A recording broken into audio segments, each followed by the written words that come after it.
بالله من شرور أنفسنا ومن سيئات أعمالنا من يهده الله فلا مضل له ومن يضلله فلا هادي له ونشهد أن لا إله إلا الله وحده لا شريك له ونشهد أن سيدنا وسندنا وحبيبنا ومولانا محمدا عبده ورسوله أما بعد فقد قال الله تبارك وتعالى في كلامه المجيد والفرقان الحميد أعوذ بالله من الشيطان الرجيم بسم الله الرحمن الرحيم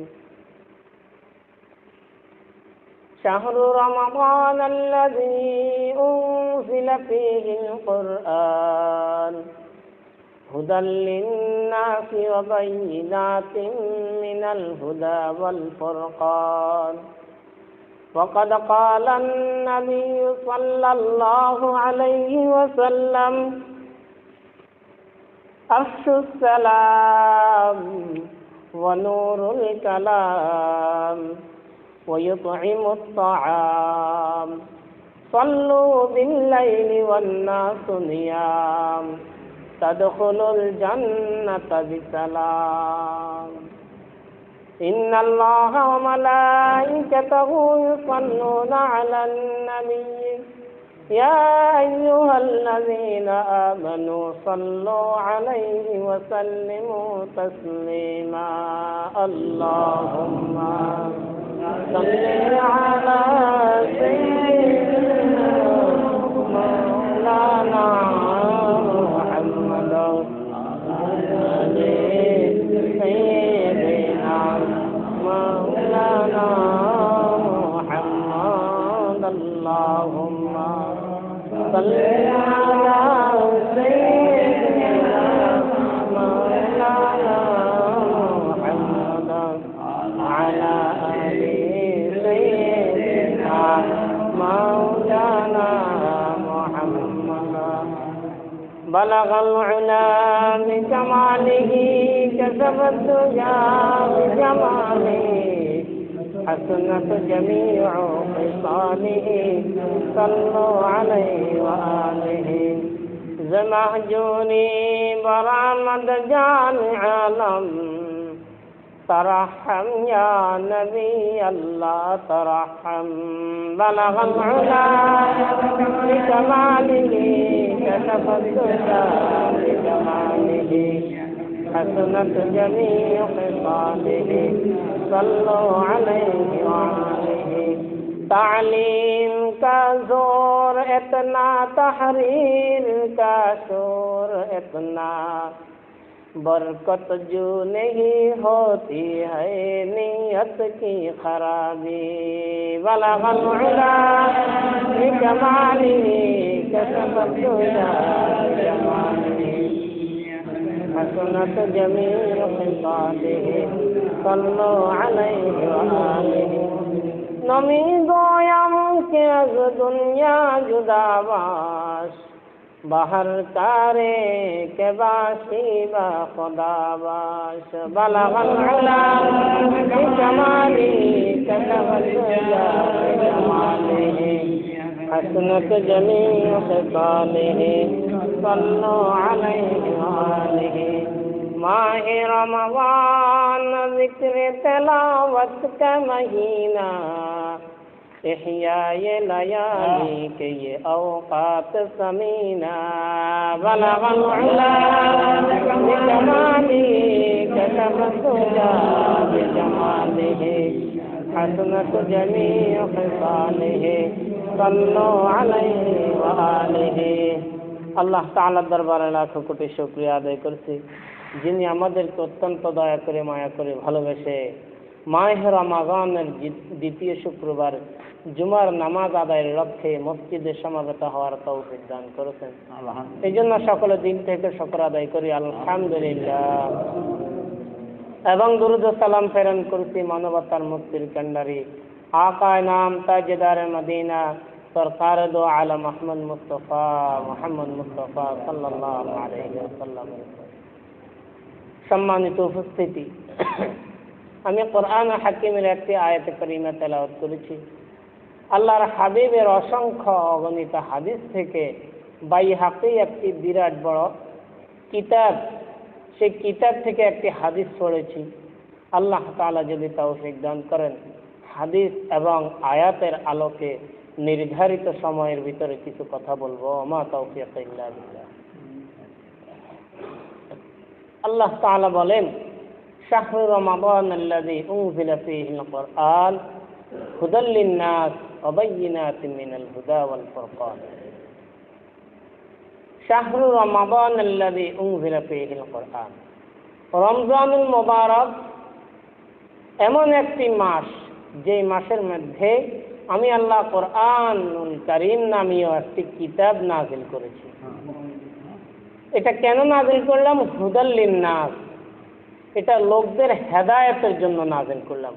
ওয়া বায়্যিনাতিন মিনাল হুদা ওয়াল ফুরকান, এবং এটা এমন একটি কিতাব যেটা হক এবং বাতিলের মধ্যে পার্থক্য সৃষ্টি করে দেয়।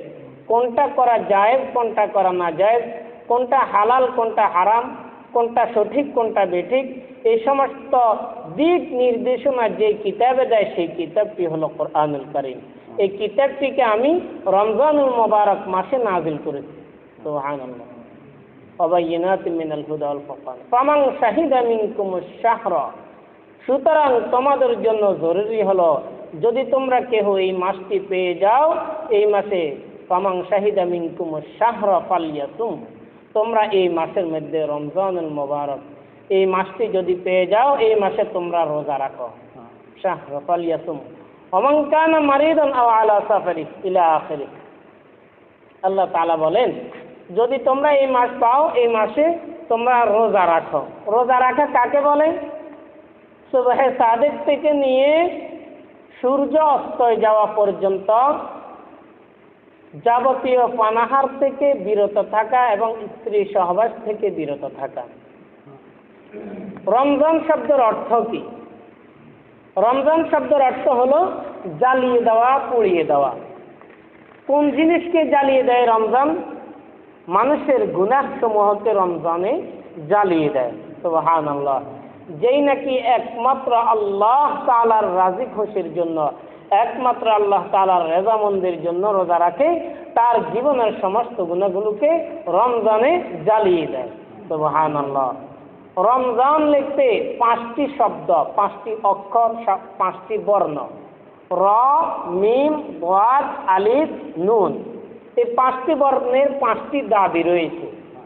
রমজান 5টি বর্ণ, প্রথম অক্ষর হলো র। যদি কোনো ব্যক্তি রোজা রাখে, এই রোজা রাখার দ্বারা আল্লাহ তাআলা তার উপর রাজি হয়ে যায়। সুবহানাল্লাহ। রমজান মিমের দ্বারা হলো আল্লাহ তাআলা তার দিলের ভিতরে এমন একটি মহাব্বত পয়দা করে দেয়, যে মহাব্বতের বহির্প্রকাশ একমাত্র আল্লাহ তাআলাকেই পাওয়া। সুবহানাল্লাহ। অর্থাৎ তার হাত কখনো অন্যায় কাজ করতে পারবে না, তার জবান দ্বারা কখনো মন্দ আসতে পারে না, তার কর্ণনাসিকা কোনো গান বাদ্য টেলিভিশনের মধ্যে মগ্ন হতে পারে না। দোয়াদের দ্বারা হলো আল্লাহ তাআলার রাজামন্দি, আল্লাহ তাআলা তার উপর পরিপূর্ণরূপে খুশি হয়ে যায়। আলিফ, রমাদান দোয়াদের পরে একটি আলিফ আছে। আলিফের দাবি হলো উলফত, যেটা নাকি কোনো স্বার্থের কারণে কোনো মহাব্বত। উলফত শব্দের অর্থ ভালোবাসা, মহাব্বত।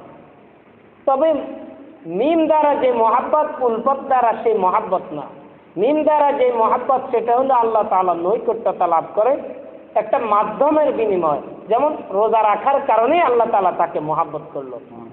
আর উলফত দ্বারা যে মহাব্বত পয়দা হয়, উলফত শব্দের অর্থ মহাব্বত। উলফত হলো নিঃস্বার্থভাবে মহাব্বত করা। যেমন ছেলে মাকে মহাব্বত করে নিঃস্বার্থে। কি বলেন, ঠিক কিনা? মা ছেলেকে মহাব্বত করে নিঃস্বার্থে। 5টা ছেলে সবাই মাকে টাকা দেয়, পয়সা দেয়, একটা ছেলে নিরীহ, কিন্তু মা এই ছেলেটার দিকেও তাকায়, এই ছেলেটার জন্য বাপের কাছে অন্যান্য ভাইদের কাছে ঋণী থাকে, অন্যান্য ভাইদের কাছে কথা শোনা লাগে। কিসের কারণে? একমাত্র এটাকে বলা হয় উলফত বলা হয়, যেটা নাকি কোনো রকমের স্বার্থবিহীন, কোনো রকমের স্বার্থ ছাড়াই মা বাচ্চাটাকে মহাব্বত করে। রমাদান, নুন, লাস্টের যে শব্দ, যে বর্ণ, সেটা হলো নুন। নুন শব্দের অর্থ হলো আল্লাহ তাআলা তার দিলের ভিতর একটা নূর পয়দা করে দেন। সুবহানাল্লাহ। যে নূরের বিনিময় একমাত্র আল্লাহ তাআলাকেই দেখতে পায়। সুবহানাল্লাহ। ও ভাই, অনেকে আছে যদি কালো বর্ণের চশমা পরিধান করে, সেই এরকম সুন্দর আকাশটাকে কালো দেখবে না, কালো দেখবে, আকাশের দিকে তাকালে শুধু ধোঁয়া আর ধোঁয়ায় দেখবে। যদি লাল বর্ণের চশমা পরিধান করে, তাহলে সে উপরের দিকে তাকালে দেখবে সব আগুন। আসলে কি সবগুলো কি আগুন নেই? আগুন না, মূলত তার চোখে সমস্যা, এই কারণে এই সমস্ত সমস্যাগুলো তার সামনে দাঁড়াইছে। তো কোনো ব্যক্তি যদি রোজা রাখে, রমাদান লাস্টের যে অক্ষরটি সেটা হলো নুন, এই নুনের দ্বারা বোঝা গেল আল্লাহ তাআলা তার দিলের ভিতরে এমন একটি নূর দিবে, যে নূরের বিনিময় একমাত্র আল্লাহ তাআলাকেই সেই দেখবে। সুবহানাল্লাহ। যখন কিয়ামতের ময়দান যখন কায়েম হয়ে যাবেন, তখন আল্লাহ তাআলা রোজাদারদের সাথে সাক্ষাৎ করবেন। যদি তার চোখের মধ্যে অন্য কোনো চশমা থাকে, তাহলে তো সে দেখতে পারবে না। এই জন্য আল্লাহ তাআলা রোজাদারের দিলের ভিতরে চোখের মধ্যে এরকম একটা নূর পয়দা করে দেয়, কিয়ামতের ময়দান আল্লাহ তাআলাকে দেখলেই সে বুঝতে পারবে তিনি আমার প্রভু। সুবহানাল্লাহ। কোন ব্যক্তি রোজা রাখলো, অন্যায় অবিচার ছাড়লো না, এই ব্যক্তির রোজাটা কেমন? ইমাম আহমদ ইবনে হাম্বল রাহমাতুল্লাহি আলাইহির নিকট এই ব্যক্তির রোজা হয় নাই, কিন্তু হানাফি মাযহাবের মতলব হলো এই ব্যক্তির যে রমজান রাখার রোজার যে ফরজিয়ত রয়েছে, এই ফরজিয়তটা আদায় হবে, তবে সে পরিপূর্ণরূপে আজর পাবে না। যেমন একটা বাচ্চা, কখনো গরিব বাচ্চা, সে খানা পায় না, পিনা পায় না, আমি তাকে আমার বাড়িতে নিয়ে আসছি, এখন সে রেগুলার 3 বেলা খানা খাইতেছে, তাকে বরণ পোষণ দিতেছে, এটাই হলো তার উপর ইহসান। যদি সে বাড়িতে যাওয়ার সময় হয়, তার মায়ের জন্য একটা কাপড় দেওয়া, বাবার জন্য একটা কাপড় দেওয়া, তাকে 2টা স্যুট সিলিয়ে দেওয়া, তাকে এরকম কিছু ইফতারি কিনে দেওয়া, তাকে এরকম স্যুট সিলিয়ে দেওয়া, এগুলো হবে তার উপর ইহসান। কিন্তু বড় আকারে যে তার দায়িত্ব, বড় আকারে যে আমার দায়িত্ব ছিল, সে আগে খানা পায় না, আমার ঘরে আছি, সে খানা পায়, এটাই যথেষ্ট। আল্লাহু আকবার। কোনো ব্যক্তি যদি রোজা রাখে, তার যেমন নাকি একটা দায়িত্ব ছিল, আগে খানা পাইতো না, ওই বাচ্চার মতো খানা পাইলো, এই দায়িত্বটা তার আদায় হবে। কিন্তু সেদিন এরকম বাড়িতে যাওয়ার সময় কিছু অট্টালিকা, কিছু সম্পদ নিয়ে যাইতে পারলো, এটা হলো তার উপর অতিরিক্ত একটা দান, একটা দয়া, একটা অনুগ্রহ। তো কোনো ব্যক্তি যদি রোজা রাখলো, গুনাহ ছাড়লো না, কিন্তু সে গোয়াকে তার উপর যে দায়িত্ব ছিল, ওই দায়িত্বটা অর্পণ হয়ে গেছে, কিন্তু সে পরিপূর্ণরূপে আজর পাবে না। সুবহানাল্লাহ। তাহলে ইমামে আযম আবু হানিফা রাহমাতুল্লাহি আলাইহি আমাদের মাসলাক হলো, এই ব্যক্তির রোজা হবে তবে তার উপরে আল্লাহ তাআলা যেই প্রতিদান দেওয়ার কথা, সেই সমস্ত প্রতিদানগুলো সে পাবে না, কারণ সে গান বাদ্যর মধ্যে লিপ্ত রয়েছে, সে গুনাহ ছাড়ে নাই, রোজাও রাখছে। এই জন্য রোজা রাখার পাশাপাশি অঙ্গ প্রত্যঙ্গকে গুনাহ থেকে হেফাজত করতে হবে। 1 নম্বর হলো চক্ষুকে গুনাহ থেকে হেফাজত করতে হবে। 2 নম্বর জবানকে হেফাজত করতে হবে। চোখ দ্বারা কোনো রকমের অশ্লীল ছায়াছবি, হিন্দি, খারাপ অন্য কোনো জিনিস দেখা যাবে না। চোখে সর্বপ্রকারে গুনাহ থেকে হেফাজত করতে হবে। 2 নম্বর হলো জবানকে গুনাহ থেকে হেফাজত করতে হবে। উকবা ইবনে আমির রাদিয়াল্লাহু তাআলা আনহু থেকে বর্ণিত আছে, তিনি বলেন, হুজুর, যখন মুসিবতের সময় এসে যাবে, তখন আমরা কিভাবে বিপদ থেকে মুক্তি পাব? উকবা ইবনে আমিরকে আল্লাহ রাসূল বললেন, যে তুমি তোমার স্বীয় জিহ্বাকে তুমি জবানকে হেফাজত করো। আমলিক আলাইকা লিসানাক, আল্লাহর হাবিবের মুখের বাক্য। আল্লাহর হাবিব বলতেছেন আমলিক আলাইকা লিসানাক। বুখারী শরীফ আউয়ালের মধ্যে হাদিসটি আছে, আমলিক আলাইকা লিসানাক, যে তুমি তোমার স্বীয় জিহ্বাকে হেফাজত করো। যদি তুমি তোমার জিহ্বাকে হেফাজত করো তাহলে তুমি কোনো সুরতে গুনাহের মধ্যে লিপ্ত হবে না, তুমি কোনো রকমের খারাপ অপকর্মের মধ্যে লিপ্ত হবে না। সবকিছুর মূল হলো জিহ্বা।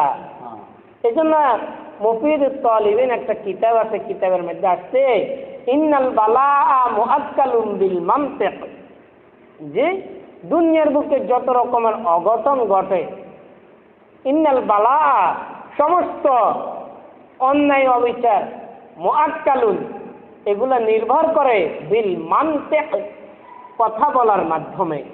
মুখের কারণে অধিকাংশ বিপদ ঘটিত হয়, অধিকাংশ বিপদ মুখের কারণে ঘটিত হয়। এই জন্য মুখকে হেফাজত করা। যখন সকালবেলা সূর্য উদিত হয়, মানুষের শরীরে কতটি জোড়া আছে? 300 কতটি জোড়া? 60টি জোড়া রয়েছে। সমস্ত জোড়াগুলো জিহ্বাকে বলে, হে জিহ্বা হুঁশিয়ার। আল্লাহর হাবিব হাদিসের মধ্যে বলেন সমস্ত জোড়াগুলো কাকে বলে?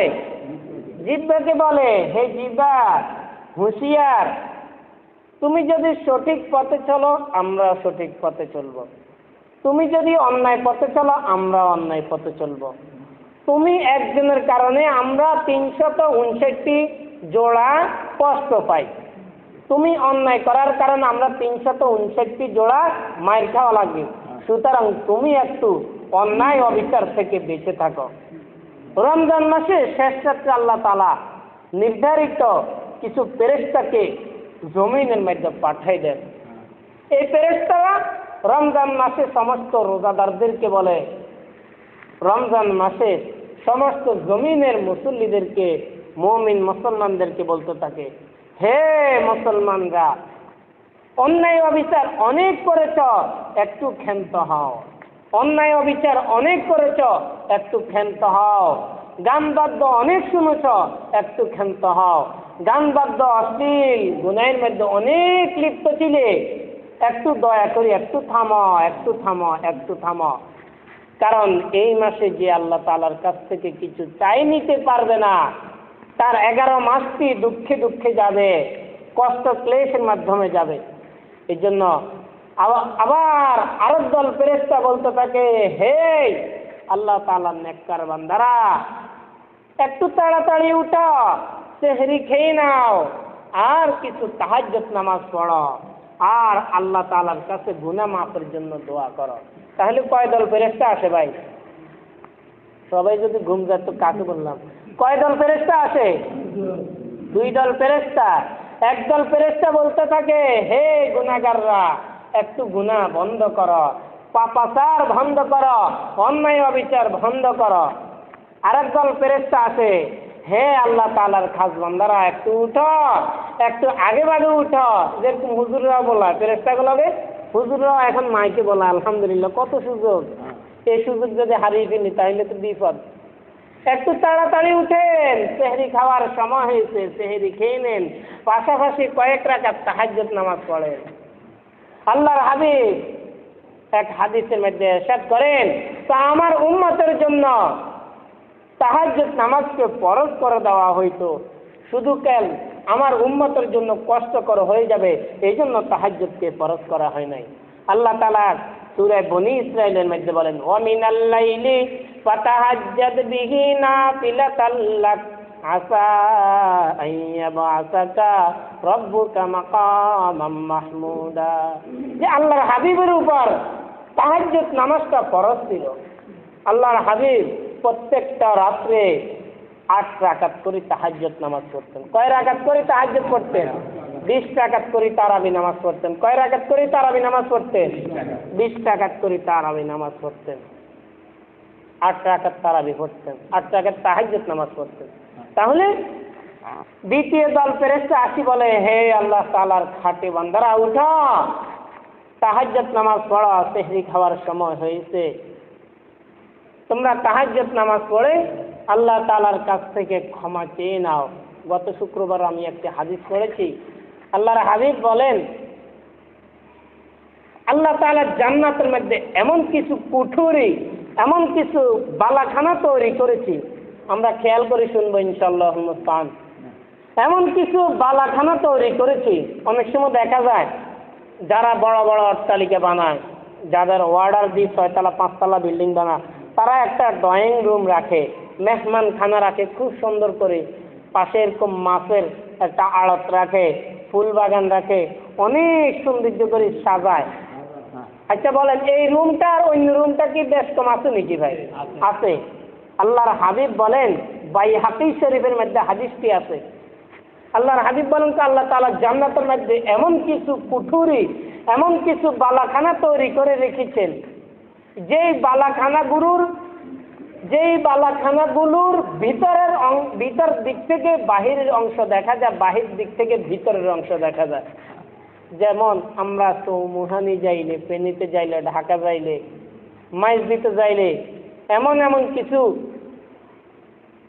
দোকানগুলো দেখি যেই গ্লাস ফিট করা, ভিতর থেকে বাহিরের অংশ দেখা যায়, বাহির থেকে ভিতরের অংশ দেখা যায়। কি বলেন, একটা সুন্দর দেখা যায় না? খুব সুন্দর দেখা যায়। আল্লাহর হাবিব বলেন ভিতর থেকে বাহিরের অংশ দেখা যায়, বাহির থেকে ভিতরের অংশ দেখা যায়। এই কুঠুরির মধ্যে কাদেরকে আল্লাহ তাআলা পাঠাইবেন? আল্লাহ তাআলা বলেন, আল্লাহর হাবিব বলেন যারা নাকি 4 কাজ করবে। কয় কাজ ভাই? কয় কাজ করবে ভাই? কয় কাজ করবে? 4 কাজ। যারা নাকি 4 কাজ করবে আল্লাহ তাআলা তাদেরকে ওই জান্নাতের নামি দামি সরামি সেই কুঠুরির ভিতরে প্রবেশ করাইবেন। 1 নম্বর হইল আফসুস সালাম। 1 নম্বর কি ভাই? আফসুস সালাম। 1 নম্বর কি ভাই? আফসুস সালাম, একে অপরকে সালাম দেওয়া। সালাম ছোট বড়কে দিতে পারবে, বড় ছোটকে দিতে পারবে, সালামের মধ্যে কোনো ভেদাভেদ নাই। মা মেয়েকে সালাম দিতে পারবে, মেয়ে মাকে সালাম দিতে পারবে, ছেলে বাবাকে সালাম দিতে পারবে, বাবা ছেলেকে সালাম দিতে পারবে। ঠিক আছে না? সালাম দিতে হলে যে আমি বড় হুজুর হওয়া লাগবে না, এমন না। অথবা আমি একজন ইমাম সাহেব, আমি পেশ ইমাম, আমি সালাম শুধু লইব, আমি সালাম কাউকে দিব না, এমন হতে পারবে না, তাহলে খাঁটি উম্মত হওয়া যাবে না। এই জন্য সালাম সকলেই দিতে পারবে, অথবা দিলে লাভ আছে। 1 নম্বর হলো সালাম দিলে 90 নেকি পায়। সুবহানাল্লাহ। থানবী রহমতুল্লাহ আলাইহি লিখেছেন, সালাম দাতা উত্তর শুনে দেওয়া ওয়াজিব। যদি নির্ধারিত করে কোনো ব্যক্তিকে সালাম দেয়, ওই ব্যক্তি সালামের উত্তর শুনে দিতে হবে। সালামের উত্তর দেওয়া ওয়াজিব, যদিও নাকি উত্তরের মাত্রা কম, 10 নেকি। আচ্ছা, তাহলে 1 নম্বর হলো যারা নাকি আপসে সালাম দিবে। আল্লাহর হাবিব বলেন যে ব্যক্তি দৈনিক 20 বার সালাম দিবে কোনো মুমিন মুসলমানকে, এই ব্যক্তি যদি ওই দিন মারা যায় আল্লাহ তাআলা তাকে জান্নাত দান করবে। সুবহানাল্লাহ। এই জন্য সালাম শব্দের অর্থ হলো শান্তি। সালাম শব্দের অর্থ হলো শান্তি। আমি একটা মুসলমান ভাইয়ের জন্য দোয়া করলাম, আল্লাহ তাআলা তোমার উপরে শান্তি বর্ষিত করুক। সে বলল ওয়ালাইকুম আসসালাম, আল্লাহ তাআলা তোমার উপরে শান্তি বর্ষিত করুক। সালামের দ্বারা বহুত লাভ। সালামের দ্বারা 1 নম্বর হলো রিয়া মুক্ত থাকা যায়, অহংকারী চলে যায়, অহংকার মুক্ত জীবন কাটানো যায়। আল্লাহ তাআলা হযরত আদম আলাইহিস সালাতু ওয়াস সালামকে জান্নাতের মধ্যে পাঠাইলেন। জান্নাতে পাঠানোর পরে আল্লাহ তাআলা আদমকে একটা নোটিশ জারি করে দিলেন, হে আদম, তুমি তো জান্নাতে রয়েছ, তবে কুল্লু মুতাকাব্বিরুন হারামুন। আল্লাহ তাআলা হযরত আদমকে এই নোটিশটি বলে দিলেন, হে আদম, তোমার জন্য সর্ব প্রকার অহংকারী বস্তুকে হারাম করে দেওয়া হয়েছে। সুবহানাল্লাহ। তাহলে সে আদমের সন্তান আমরা, আমাদের উপর অহংকারী করা যাবে না। আল্লাহ তাআলা বলেন অহংকারী একমাত্র আমার জন্য, অহংকারী কোনো মানুষও করতে পারবে না। আর যদি কোনো ব্যক্তি অহংকারী করে আমি তাকে ধ্বংস করে দিই। অহংকারী করেছে ফেরাউন, আমি তাকে নীল দরিয়ার পানি খাবাই মেরেছি। ফেরাউনকে জিবরিল আলাইহিস সালাম একদিন যাইয়া সালাম করলো, যাইয়া বলল, হে ফেরাউন বাদশা সাহেব, এক ব্যক্তি মালিকের আন্ডারে থাকে। কার আন্ডারে থাকে? মালিকের আন্ডারে থাকে, মালিকের খাবার খায়, মালিকের ভরণ পোষণ বহন করে, কিন্তু মালিকের কথা মানে না। এই ব্যক্তির কি শাস্তি হওয়া দরকার? তখন ফেরাউন বলল, এই ব্যক্তিকে নীল দরিয়াতে ডুবাই মারা দরকার। এই ব্যক্তিকে কোথায় মারা দরকার? নীল দরিয়াতে ডুবাই মারা দরকার। জিবরাইল আলাইহিস সালাম একটা কাগজ নিয়ে গেলেন, একটা কলম নিয়ে গেলেন, বললেন, হুজুর তাকে যদি আমি বলি সে মানবে না। কে কাকে বলতেছে? জিবরাইল ফেরেশতা কাকে বলতেছে? ফেরাউনকে বলতেছে যে হুজুর আমি যদি বলি হয়তো সে নাও মানতে পারে, তবে আপনার সিগনেচারটা যদি থাকে তাহলে তো অবশ্যই মানবে, কারণ আপনি একজন বাদশা। তখন ফেরাউন লিখে দিল যে নাকি মালিকের খানা খায়, মালিকের দেশে থাকে, মালিকের ভরণ পোষণ বহন করে, কিন্তু মালিকের কথা মতো চলে না, তাকে এই নীল দরিয়াতে ডুবাই মারা দরকার। ফেরাউন এই কাগজ লিখে দিল, আর জিবরাইল আলাইহিস সালাম এই কাগজটাকে নির্ধারিত একটা জায়গার মধ্যে সংরক্ষণ করলো। যখন তার রূপ শুকাই গেল, হায়াত শুকাই গেল, তখন ফেরাউন ছিল চেয়ারম্যান ছিল। হায়াত শুকাই গেছে, হায়াত শুকাই যাওয়ার পরে যখন নীল দরিয়ার হাবুডুবু খাইতেছে, তখন জিবরাইল আলাইহিস সালাম ওই কাগজটি নিয়ে গেলেন ফেরাউনের কাছে, বলল, হুজুর এই লেখাটি কার? তখন ফেরাউন বললে, এটা তো আমার লেখা।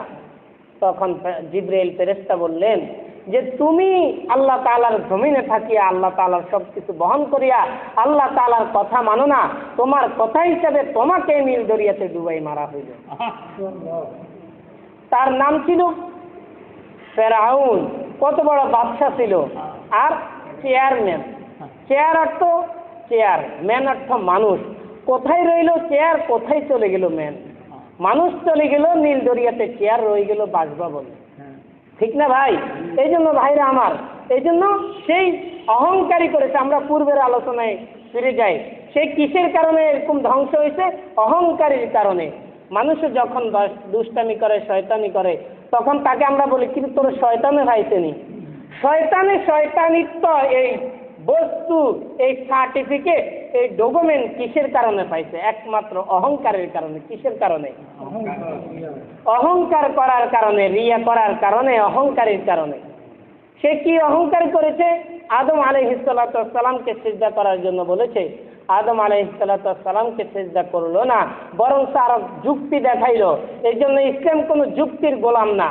আমার বিবেকে ধরছে এই জন্য ইসলামকে মানলাম, আমার বিবেকে ধরা নাই ইসলাম মানবো না। না, ইসলাম যুক্তির গোলাম না। শয়তান যুক্তি দেখাইছে, আল্লাহ তাআলা তাকে চিরকালের জন্য মরদুদ হিসেবে ঘোষণা করে দিয়েছে। তো এই জন্য বলতে চাইছিলাম যে নাকি সালাম করবে তাকে আল্লাহ তাআলা জান্নাতের ওই নির্ধারিত বিশেষ ঘরের মধ্যে প্রবেশ করাবেন। আফসুস সালাম, অনুরুল কালাম। 2 নম্বর হলো অনুরুল কালাম, নরম নরম কথা বলবে, মানুষের সাথে কথা বলবে। কিছু মানুষ আছে না আমাদের এলাকাতে, সুন্দর কথা বলতেই জানে না, আছে না এরকম মানুষ? ও ভাই, আল্লাহ তাআলা আমাদেরকে হেফাজত করুক, আমিন বলি। কিছু মানুষ আছে গালমন্দ ছাড়া কথাই আসে না তার মুখে দিয়ে, আছে না এরকম? ও ভাই, এগুলো হলো লানতপ্রাপ্ত মানুষ। এই জন্য আমরা এই সমস্ত সিফাতগুলো দূর করতে হবে আমাদের মধ্যে যাদের আছে। কিছু মানুষ আছে না লানত ছাড়া কথা বলে না, আছে না এরকম মানুষ? কিছু মানুষ আছে। এই জন্য এদের থেকে আমরাও হেফাজত থাকতে হবে, এই সমস্ত দোষ থেকে আমরাও বেঁচে থাকতে হবে। কি বলেন, রাজি আছেন ইনশাআল্লাহ?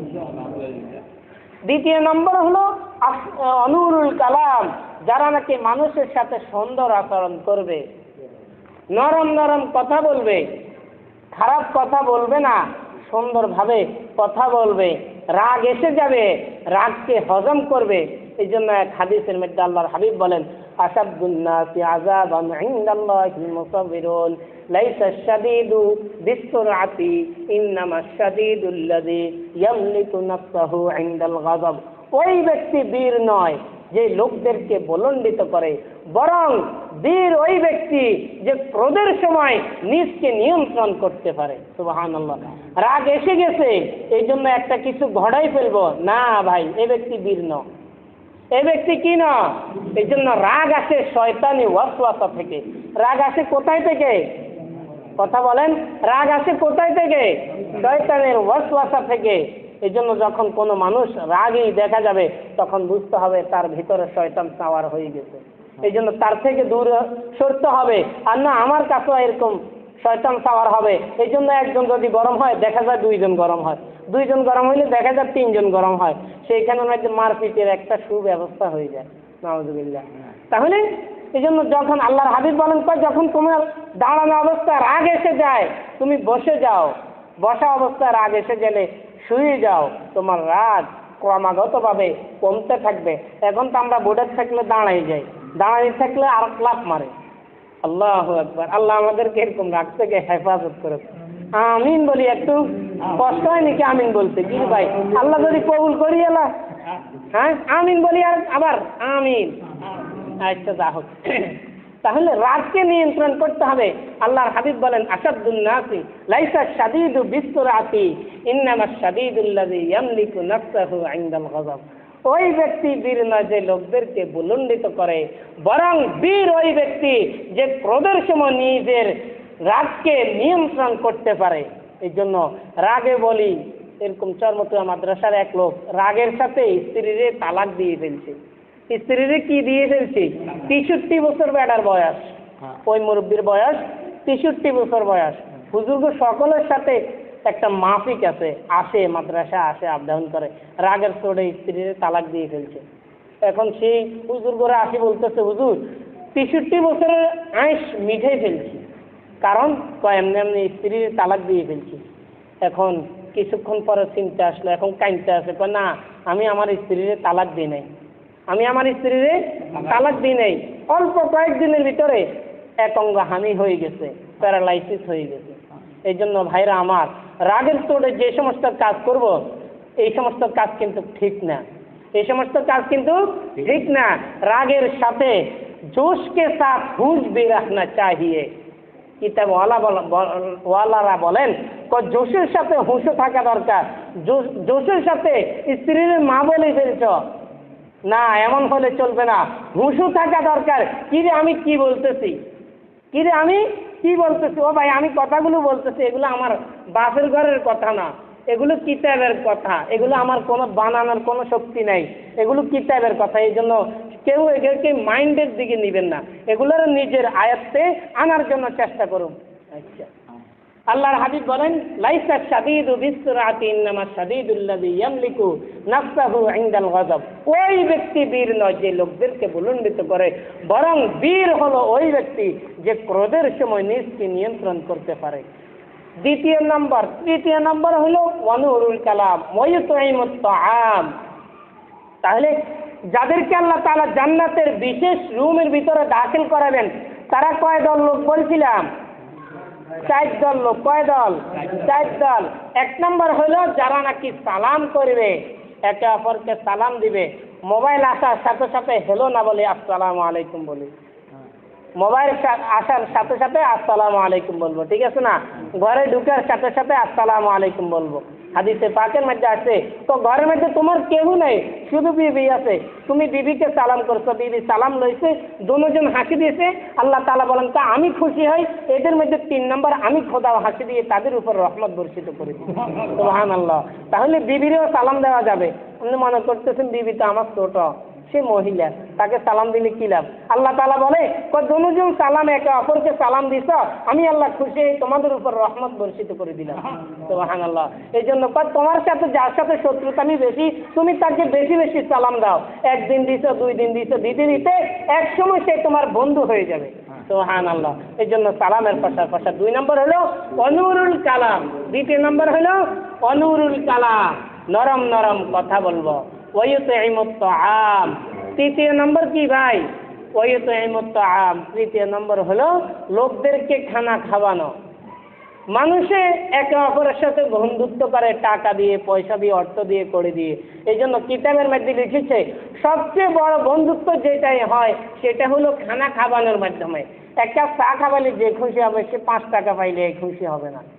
এই জন্য আল্লাহর হাবিব বলেন ওয়াইতুইমুত তাআম, যে নাকি লোকদেরকে খানা খাওয়ায় সেই ব্যক্তিকে আল্লাহ তাআলা জান্নাতের ওই নির্ধারিত কুঠরির ভিতরে দাখিল করাবেন। ওয়াইতুইমুত তাআম সাল্লু বিল-লাইলি ওয়ান-নাসু নিয়াম। চতুর্থ নাম্বার হলো যারা কি শেষ রাত্রে উঠে 2-4 রাকাত তাহাজ্জুদ নামাজ পড়ে। কি পড়ে ভাই? তাহাজ্জুদ নামাজ পড়ে। এই জন্য যে ব্যক্তি রমজান মাসে তাহাজ্জুদ নামাজ পড়বে, যে ব্যক্তি রমজান মাসে কি পড়বে? তাহাজ্জুদ নামাজ পড়বে। তাহাজ্জুদ নামাজ যে ব্যক্তির রমজানে ছুটবে না, এই ব্যক্তির রমজানের বাকি 11 মাসে ফজর নামাজ ছুটবে না। সুবহানাল্লাহ। তাহলে তাহাজ্জুদ নামাজ পড়ার জন্য আমরা চেষ্টা করব। আল্লাহর হাবিব বলেন তাদখুলুল জান্নাতা বিসালাম। হাদিস শেষ। তাদখুলুল জান্নাতা বিসালাম। আল্লাহ তাআলা এই 4 শ্রেণীর ব্যক্তিকে শান্তির মতে জান্নাতের মধ্যে সোজা সরল সঠিক পথে অনুসরণ দিয়ে আল্লাহ তাআলা তাদেরকে জান্নাতে নিয়ে যাবেন। সুবহানাল্লাহ। তাহলে আজকে মূল উদ্দেশ্য হলো রমজান রাখবো, গান বাদ্য শুনবো না, গুনাহ হেফাজত করব, গুনাহ থেকে জবানকে হেফাজত করব, চক্ষুকে হেফাজত করব। তারপরে হাদিসের তর্জমা হলো একে অপরকে সালাম করব, ক্রোধের সময় নিজকে নিয়ন্ত্রণ রাখবো, রাগ করব না, রাগের সময় কোনো ডিসিশন নিব না, রাগ থেমে যাইলে তখন ডিসিশন দিব। তারপরে লোকদেরকে খানা খাওয়াবো, তারপরে শেষ রাত্রে উঠে তাহাজ্জুদ নামাজ পড়বো। আল্লাহ তাআলা বলেন তাদখুলুল জান্নাতা বিসালাম। এই ব্যক্তিকে আল্লাহ তাআলা জান্নাতের মধ্যে দাখিল করাবেন। আল্লাহ তাআলা আমাদের প্রত্যেককে উক্ত কথাগুলো বুঝিয়ে শুনিয়ে আমল করার তৌফিক দান করুন। যারা সুন্নাত পড়েনি তারা সুন্নাত পড়েন।